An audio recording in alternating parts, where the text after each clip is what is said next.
All right, up last we have Pisces rising and sun. This Capricorn full moon is happening on June 21st in your 11th house. And usually the 11th house is a house of planning. And the first card that I pulled was a Two of Wands in reverse, which is a lack of planning. So there's something here going on where it's calling you, this full moon is calling you to create some kind of plan of action for your life. There may be some kind of cycle that you're stuck in with this patterns card in reverse that is playing out right now. And this card in particular is talking about falling asleep at the wheel of your life. So there's something here where I genuinely feel like you guys, this is not meant to be rude, but there's something you've become complacent about. There's something that you have gone to autopilot with. There's something that you have fallen into out of habit, or that you have this pattern of doing this thing and you just are used to it, so you keep going down that path.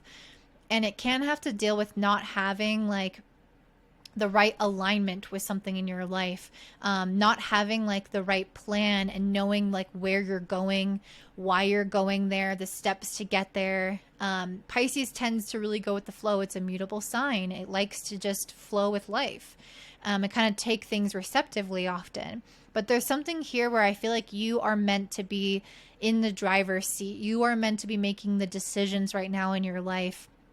And you're going to have to change almost some aspect of yourself in this moment, at least, when it comes to the way that you're dealing with something, because I feel like there's something that I think you've been, just like you haven't done enough preparation for it. You haven't done enough,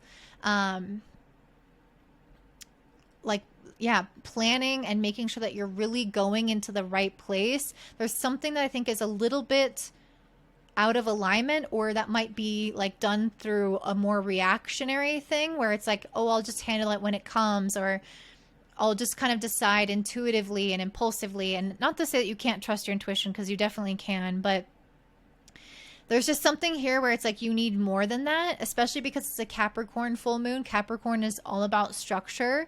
It's all about discipline. It's all about making sure that we go through the traditional methods of time-tested systems or things that we use to get certain results. And there's a reason people do those, like use these methods. There's a reason things take certain amounts of time that they take.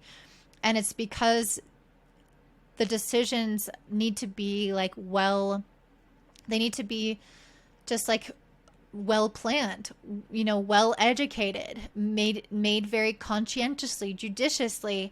And with this Two of Wands in reverse, that might be something that you're needing to become aware of, that something is out of alignment a little bit here, and you need to plan to realign with the right path. This is a super important full moon for you because it makes a square to Neptune at 29 degrees of Pisces in your first house. This is what it's talking about when it's talking about patterns, is this Neptune square, where again, we can feel like we're kind of blowing in the wind when we're a Pisces, or we're rocking in the ocean is probably more accurate. We're kind of moving based off of the tides and the things that are around us. And that's a superpower when it is, and it becomes detrimental when we need more Saturnian Capricornian energy. And that case is now. So these goals that you have, the things that you want to achieve, the directions that you want to head in are being challenged by this kind of loosey-goosey, undefined, flowy, just intuitive type of energy, because that is not sufficient on its own at this time, because of the nature of the lesson that you're meant to be learning as a soul, which is to find this kind of strong Piscean energy that is definitely guided by your inner compass and spirit, but also has that sense of kind of knowing when, I guess, like knowing when to pull in other resources as well. That's super important. Pisces tend to do things quite well by outsourcing what they're not good at. So there might be something here to outsource or find community or people or friends or someone that can kind of help draw in the the missing pieces, the things that you don't know or understand, the things that you're not really that great at, the planning process, or making sure that you don't miss any really important details or information of something that you're working towards. It's like you need to pull in those people and not be just too self-reliant at this time, because I don't think that this Piscean energy is enough right now to get you to where you're wanting to go. It's important for it, but it's not enough on its own. So I see you reaching some kind of, at this time, I feel like you're coming into, you're overcoming this pattern with this World card. You are having some kind of completion of a cycle where this was a pattern where you would just flow through things, move through it intuitively, and then maybe there were some things that you didn't address that were necessary that come up later. It's like, no, right now I see you ending that cycle and coming into the Seven of Swords, which is somebody who's very strategic.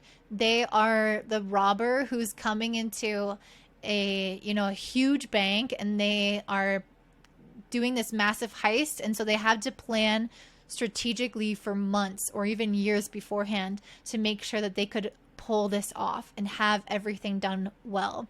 That's the energy you're coming into. Not that you're going to be a thief, but that you're going to be somebody who understands that there's a lot at stake and that you cannot mess this up. And this is something long term. This is a Saturn ruled moon. Saturn is in your first house. This is something, this full moon, these decisions that you're making at this time, if it's aspecting your birth chart, can be really something that lasts a test of time, that's very important, that impacts your future, that has consequences, and as a result needs to be done with a lot of preparation, a lot of strategy, a lot of planning to make sure that nothing gets kind of left behind. There's no holes in the boat, nothing that has to be patched up later as a result of kind of just trusting a whim, basically. So that's like a huge main message for you guys. Okay, there's a second message here as well. There's something going on. I'm not really sure what this is. I'm wondering if there's something going on with relationships as well for you guys. But I got the mouth and the stomach. These are two parts of the digestion process. The stomach obviously does most of the digestion, but the mouth is obviously very important because that's where we start to have like mechanical digestion, where we're breaking down our food by chewing. So there's something here where there's like a process that's unfolding. So yeah, okay. So the mouth is where we have a desire for something. We speak our desire out into existence, but we also do the necessary work to break that down and look at it into more details to prepare it for the universe, so that the universe can work its magic with its digestive juices and spit out our desired result and eliminate the things that we don't want, right? It literally gives us energy, gives us life, and then eliminates the things that are not right for us. So by doing the necessary work of picking the right goal, which is where your intuition comes in, you have that kind of larger aim intuitively, but then the mechanical work, the breaking it down with your teeth, is a physical action that requires your effort. It can't be passive. It can't just react. It can't just hope that the stomach does it all by swallowing a whole watermelon and never doing anything to digest it beforehand or break it down beforehand. We have to prepare what we want, that desire, for the universe to create it into something useful for us and take away the things that aren't. And so this is the research, this is the strategy, this is the careful planning, the careful consideration that is involved, that we have to do ourselves and take responsibility for ourselves, instead of becoming the passive agent that is kind of waiting for things to get better, waiting for the universe to take its hands and, oh, we trust the universe has got us. It's like, yeah, but that's only half of the equation here with this stomach card. So there's really something here where I feel like you are needing to go through this whole process and not skip the first step, which is super, super essential. And I feel like once you're able to do that, you're truly going to get what you want with this Nine of Cups.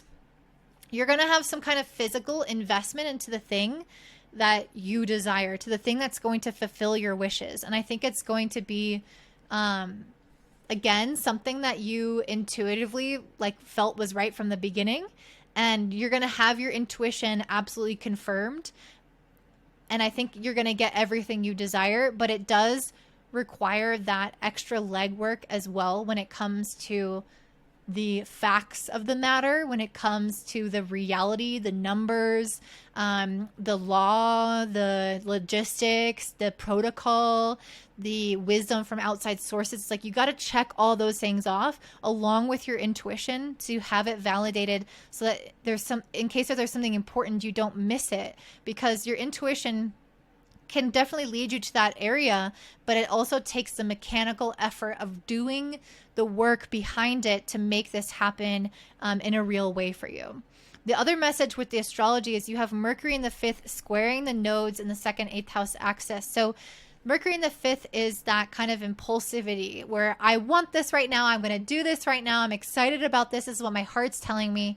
But that square the nodes in 2nd and 8th is really talking about planning, financial ramifications of these investments and actions that we're taking, and the long-term consequences of how that can affect our material reality, and how we need to maybe slow down that impulse that we have to go towards the thing that's uplifting to us, and start to think about the practical matters and the consequences of certain decisions and actions that we're taking, so that we can make sure that we're absolutely doing everything in the correct way and not regretting anything later on. So that is what I'm seeing for you, Pisces. It's a big time of development for you, because you really are going to have to shift your normal pattern or your normal way of doing things, slow down the energy, have more patience, have more effort that you're putting into it, and do that mechanical work necessary in order to make this happen for you. So that's what I'm seeing. If that resonates with you, I'd love to hear in the comments down below. If you want a reading from me, check me out at Cosmic Clarity Astrology, which I will link in the description box down below.